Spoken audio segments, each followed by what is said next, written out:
Berikut adalah profil singkat dari klien kami, yaitu PT Dik Global. PT Dik Global merupakan perusahaan yang bergerak dalam bidang pengadaan militer, sehingga standar keamanan dan stabilitas jaringan menjadi aspek yang sangat kritis. Karena itu, kami memulai dengan memetakan kebutuhan teknis utama klien dan membandingkannya dengan kondisi operasional saat ini.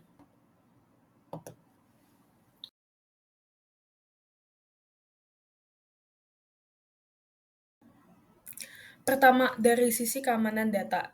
Kami menemukan bahwa sistem keamanan yang digunakan masih sangat dasar, hanya mengandalkan VPN dan firewall bawaan. Tidak ada tim keamanan internal yang melakukan monitoring harian, dan kesadaran keamanan karyawan juga masih rendah. Hal ini membuat resiko human error, pelanggaran akses, dan insiden cyber cukup tinggi. Dari yang ketidaksesuaian, tentu kondisi ini belum sesuai dengan kebutuhan perusahaan yang bekerja dengan data sensitif dan membutuhkan kontrol akses yang kuat. Solusi yang kami tawarkan adalah yang pertama, implementasi Endpoint Detection dan Response atau EDR sebagai perlindungan real time.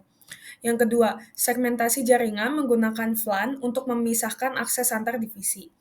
Yang ketiga, program pelatihan keamanan cyber untuk meningkatkan awareness, dan juga penggunaan firewall yang memiliki IDS atau IPS, serta monitoring terpusat untuk audit.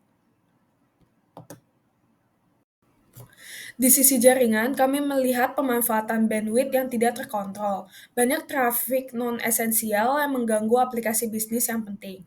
Monitoring juga masih sangat datar sehingga sulit memastikan penyebab bottleneck. Kondisi ini tentu tidak memenuhi kebutuhan klien yang membutuhkan jaringan yang stabil, terutama untuk aplikasi yang sifatnya kritikal. Oleh karena itu, kelompok kami menawarkan beberapa solusi, yaitu penerapan quality of service untuk memprioritaskan aplikasi bisnis, pembatasan bandwidth untuk traffic non-esensial seperti streaming dan browsing berat, penggunaan monitoring lanjutan seperti SNMP, syslog, atau traffic analysis, dan yang terakhir, penyusunan baseline performa jaringan agar anomali lebih cepat terdeteksi. Di bidang operasional jaringan, perusahaan tidak memiliki network administrator internal.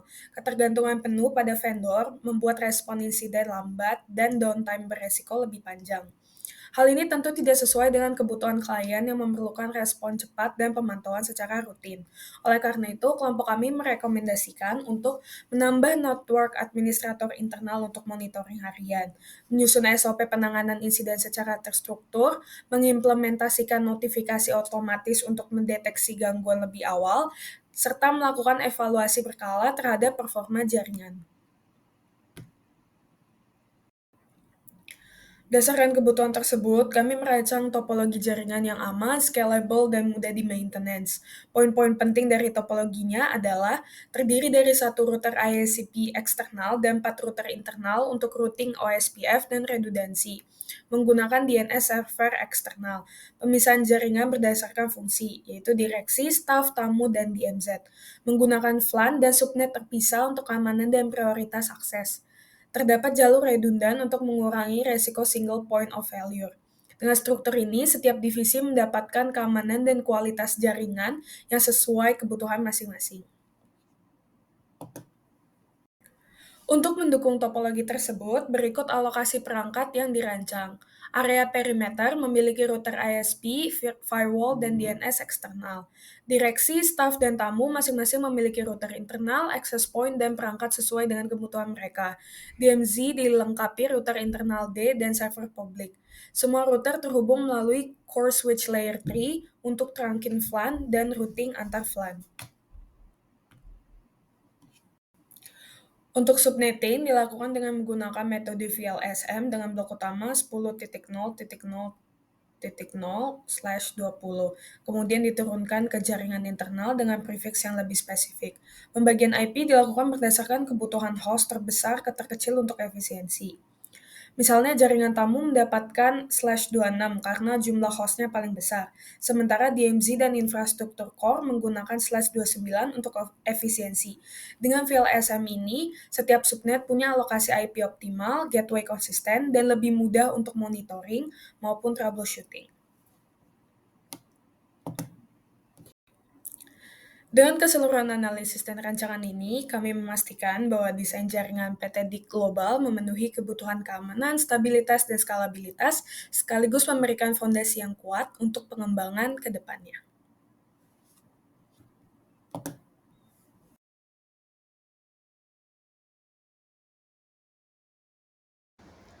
Implementasi simulasi topologi jaringan.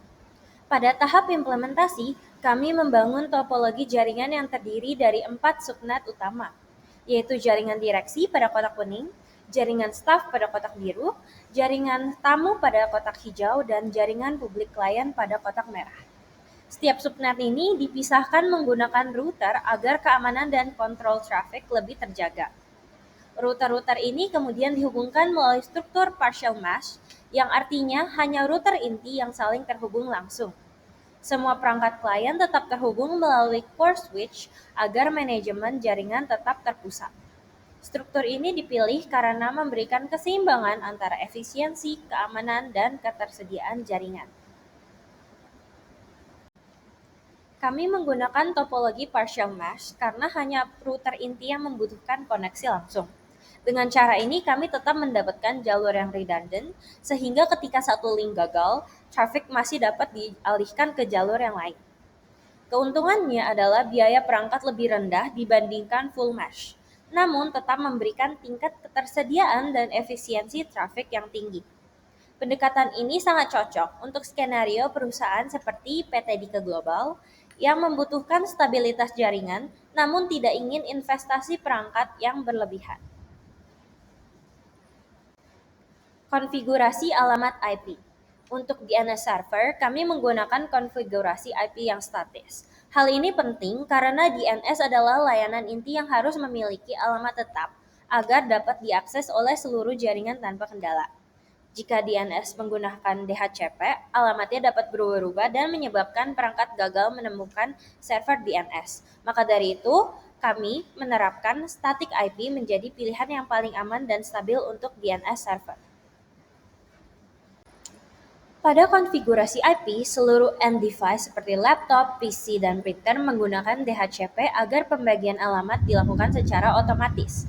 Untuk mendukung ini, semua router, baik yang di jaringan direksi, jaringan staf, jaringan tamu, dan jaringan publik klien, dikonfigurasi sebagai DHCP server bagi subnet masing-masing. Setiap router memiliki DHCP pool yang disesuaikan dengan jumlah dan kebutuhan perangkat di subnetnya. Bisa dilihat pada tabel 2.1 berikut adalah salah satu contoh konfigurasi DHCP pada router. Dengan konfigurasi ini, perangkat klien tidak memerlukan pengaturan manual. Cukup mengaktifkan mode DHCP pada perangkat yang akan otomatis mendapatkan alamat IP lengkap beserta subnet mask, gateway, dan DNS dari router subnet tersebut. Pendekatan ini membuat jaringan lebih mudah dikelola, mengurangi resiko IP konflik, serta mendukung skalabilitas ketika terjadi penambahan perangkat baru. Bisa dilihat pada tabel 2.2, berikut adalah salah satu contoh hasil konfigurasi alamat IP menggunakan DHCP. Konfigurasi OSPF. Untuk routing dinamis, kita menggunakan OSPF. Dengan OSPF, setiap router dapat mempelajari topologi jaringan, mendeteksi perubahan link, dan memiliki jalur tercepat secara otomatis. Protokol ini sangat cocok untuk arsitektur partial mesh karena menyediakan banyak jalur alternatif.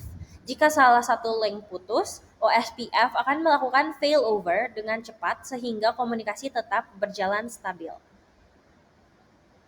Kami juga menerapkan konfigurasi NAT. NAT digunakan agar seluruh perangkat internal dapat mengakses jaringan eksternal hanya dengan satu alamat IP publik, sehingga menghemat alamat IP. NAT juga menyembunyikan alamat private sehingga meningkatkan keamanan jaringan. Pada topologi ini, NAT diterapkan pada ASA firewall karena perangkat inilah yang menjadi penghubung langsung antara jaringan internal dan ISP. Router ISP juga diberi rute pendukung agar komunikasi publik dapat berjalan dengan lancar. Untuk implementasi website, kami menggunakan NDevice Server pada simulasi Cisco Packet Tracer. Pada konfigurasi services, Layanan HTTP dan HTTPS diaktifkan untuk memastikan website dapat diakses dengan baik dari seluruh jaringan. Bisa dilihat pada gambar yang ada di sebelah kiri. Lalu untuk konten halaman web disimpan dalam berkas file.html yang berisikan informasi kelompok secara lengkap. Bisa dilihat pada gambar yang di sebelah kanan. Dengan pengaktifkan layanan web dan pemuatan konten HTML tersebut, proses hosting berhasil diselesaikan sehingga situs dapat diakses oleh seluruh perangkat dalam jaringan. Selanjutnya ada uji coba dan analisis untuk simulasi jaringan. Yang pertama dimulai dengan uji konektivitas untuk subnet yang sama. Pada tahap ini, kami melakukan pengujian konektivitas dalam satu subnet untuk memastikan bahwa seluruh perangkat yang berada di dalam subnet tersebut dapat saling berkomunikasi secara normal. Pengujian ini merupakan langkah awal yang sangat penting karena sebelum kita menguji komunikasi antara subnet atau akses menuju server, kita harus memastikan bahwa lingkungan internal pada tiap subnet sudah stabil dan bebas dari masalah. Proses pengujiannya dilakukan menggunakan fitur Simple PDU di Packet Tracer, di mana sebuah perangkat seperti PC, laptop, atau printer mengirimkan paket ke perangkat lain yang berada dalam subnet yang sama.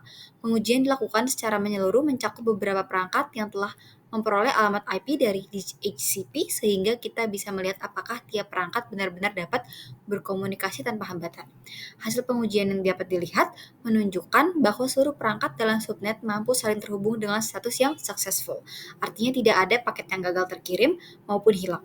Keberhasilan ini juga mengonfirmasi beberapa hal penting. Yang pertama, DHCP telah bekerja dengan baik, memberikan alamat IP subnet mask dan parameter jaringan lainnya secara benar.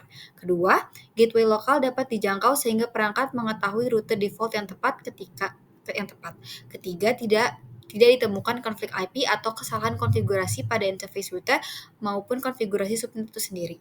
Dengan demikian, keberhasilan pengujian ini menjadi pondasi bahwa konfigurasi dasar jaringan dalam satu subnet telah berjalan dengan stabil. Hasil inilah yang memastikan bahwa kita dapat melanjutkan ke tahap berikutnya, yaitu pengujian konektivitas antar subnet dan pengujian akses menuju server, dengan keyakinan bahwa lapisan jaringan internal tidak memiliki masalah yang fundamental. Pada tahap berikutnya, kami melakukan pengujian konektivitas antar subnet untuk memastikan bahwa komunikasi lintas jaringan dapat berlangsung dengan baik. Pengujian ini sangat penting karena PT Direct Global menggunakan beberapa subnet yang terhubung melalui mekanisme routing dinamis, yaitu OSPF. Oleh karena itu, keberhasilan komunikasi antar subnet menunjukkan bahwa proses pertukaran rute dan pemilihan jalur terbaik telah berjalan sebagaimana mestinya. Pengujian dilakukan seperti tadi dengan mengirimkan Simple PDU dari satu perangkat pada satu subnet menuju perangkat lain yang berada di subnet berbeda. Contohnya, pengujian kami melakukan dari jaringan direksi menuju jaringan staf. Dengan cara ini, kami dapat melihat apakah paket benar-benar dapat melewati beberapa rute yang ada pada topologi partial mesh dan apakah jalur yang dipilih sesuai dengan perhitungan OSPF, yaitu jalur terpendek berdasarkan cost. Hasil pengujian menunjukkan bahwa paket ICMP berhasil bergerak melewati beberapa hop dengan lancar, dan status pengujian dinyatakan successful. Keberhasilan ini mengonfirmasi beberapa hal sekaligus. Pertama, seluruh rute berhasil mempelajari network yang ada melalui proses OSPF neighbor adjacency dan pertukaran LSAs. Yang kedua, tidak ada kesalahan konfigurasi pada gateway untuk masing-masing subnet sehingga setiap perangkat mengetahui rute keluar yang benar. Ketiga, seluruh link antar rute dalam topologi partial mesh berfungsi optimal tanpa adanya putus sambungan atau metric abnormal. Dan yang paling penting, paket dapat melintas lebih dari satu rute tanpa mengalami drop, menunjukkan bahwa proses forwarding dan routing telah stabil. Dengan demikian, pengujian ini membuktikan bahwa routing dinamis OSPF berjalan secara optimal dan semua subnet dalam jaringan PTDI Global dapat saling berkomunikasi sesuai desain yang direncanakan. Ini menjadi dasar keandalan jaringan untuk mendukung komunikasi dan layanan yang membutuhkan konektivitas antar seluruh divisi. Selanjutnya lanjut pada tahap ini, yaitu kami melakukan pengujian akses server untuk memastikan bahwa seluruh perangkat dari berbagai subnet dapat menjangkau dua server utama yang berperan penting dalam operasional jaringan. Dua server tersebut adalah DNS dan server ISP, yang digunakan untuk proses resolusi nama, domain, serta server public client yang ditempatkan pada subnet DMZ perusahaan sebagai layanan yang dapat diakses baik internal maupun eksternal. Pengujian dilakukan dari beberapa perangkat di jaringan berbeda termasuk dari jaringan direksi dan jaringan staf. Setiap perangkat kami arahkan untuk melakukan pengiriman ICMP echo request ke kedua server tersebut. Berdasarkan hasil yang ditampilkan pada packet tracer, seluruh perangkat berhasil menerima echo reply, yang berarti komunikasi end-to-end telah berjalan dengan baik tanpa adanya pemblokiran maupun kegagalan jalur. Keberhasilan ini mengkonfirmasi beberapa poin penting. Yang pertama, kedua server telah menggunakan alamat IP statis yang dikonfigurasi dengan benar, sehingga tidak terjadi kesalahan alamat maupun ketidaksesuaian subnet. Kedua, port router D yang menjadi penghubung utama antara jaringan internal dan IMZ berhasil menyebarkan informasi rute melalui OSPF, sehingga seluruh router lain mengetahui jalur menuju kedua server tersebut. Ketiga, firewall ASA telah mengizinkan lalu lintas jaringan internal menuju DMZ maupun ke DNS server eksternal, sehingga tidak ada aturan yang menghalangi paket keluar atau kembali. Selain itu, tidak ditemukan kendala pada NAT, yang berarti proses translasi alamat juga berjalan sesuai kebutuhan, khususnya untuk laju lalu lintas menuju DNS ISP. Dengan demikian, hasil pengujian menunjukkan bahwa seluruh layanan server dapat diakses secara normal dari setiap segmen jaringan PTDI Global. Hal ini memastikan bahwa fondasi layanan jaringan berjalan stabil dan setiap mendukung aktivitas pengguna di seluruh divisi perusahaan. Selanjutnya, untuk analisis paket ICMP, yaitu untuk yang pertama subnet yang sama, yaitu untuk jaringan direksi, lalu untuk antar subnet, yaitu jaringan direksi dengan jaringan staf.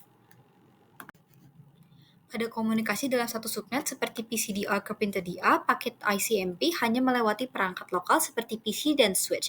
Prosesnya berlangsung di layer 2 sehingga tidak ada perubahan pada header IP, tidak melewati router, dan jumlah event sangat sedikit. Sementara itu, pada komunikasi antar subnet seperti laptop DA ke laptop staff 1, paket harus melewati banyak perangkat akses, point switch, dan beberapa router. Di sini terjadi proses routing layer 3 termasuk pembacaan header IP, pengurangan TTL, dan rekonstruksi frame pada setiap hop. Akibatnya jumlah event lebih banyak dan waktu tempuh lebih lama.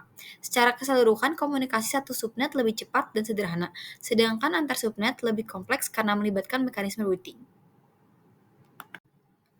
Pada pengujian ini, kami melakukan uji konektivitas dengan analisis redundancy untuk memastikan bahwa seluruh perangkat dalam jaringan PTDI Global dapat saling berkomunikasi dengan baik pada kondisi operasional, normal maupun ketika terjadi gangguan.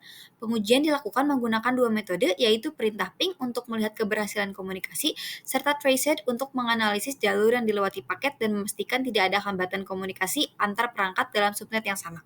Sebelum pengujian dilakukan, seluruh port pada router, switch, dan perangkat end device telah dipastikan dalam kondisi aktif dan berfungsi normal. Pengujian awal dilakukan dari perangkat PCDA pada jaringan direksi dengan tujuan alamat IP 192.168.098, yaitu perangkat lain yang berada pada subnet yang sama. Hasil perintah ping 192.168.098 menunjukkan bahwa semua paket terkirim dan diterima tanpa adanya paket loss.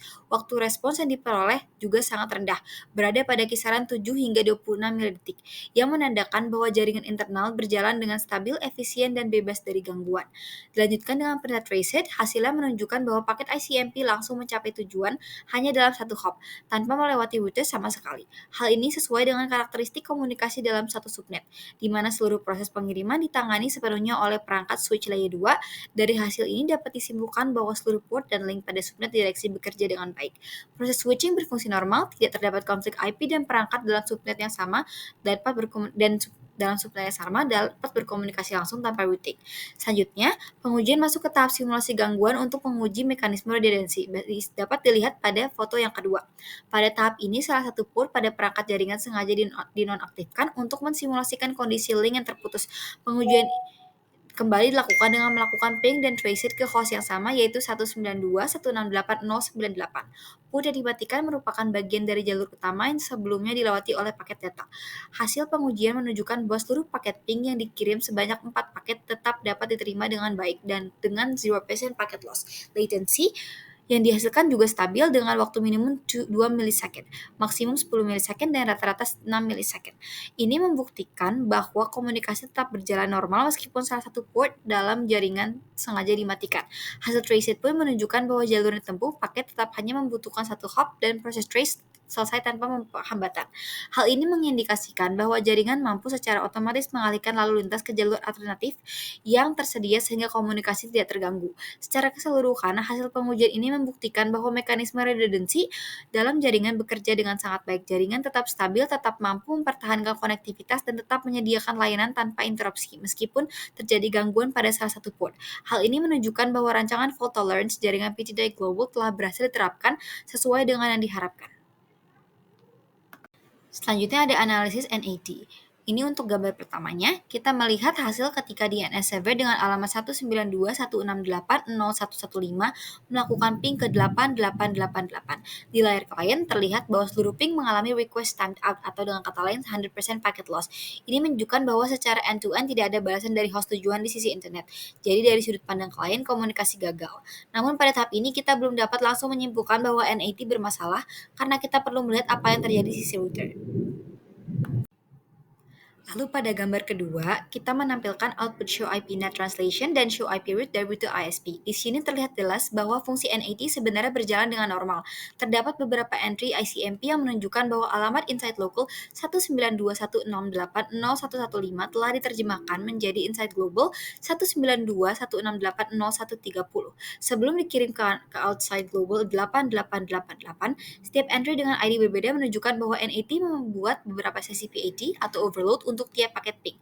Selain itu, pada gambar yang sama kita juga melihat output show IP route yang sudah memuat default route 0000/0 via 192.168.0129 menuju ASA. Artinya, arah routing dari jaringan internal ke arah luar juga sudah benar. Dengan demikian, kedua output ini membuktikan bahwa NAT pada router ISP bekerja dengan benar.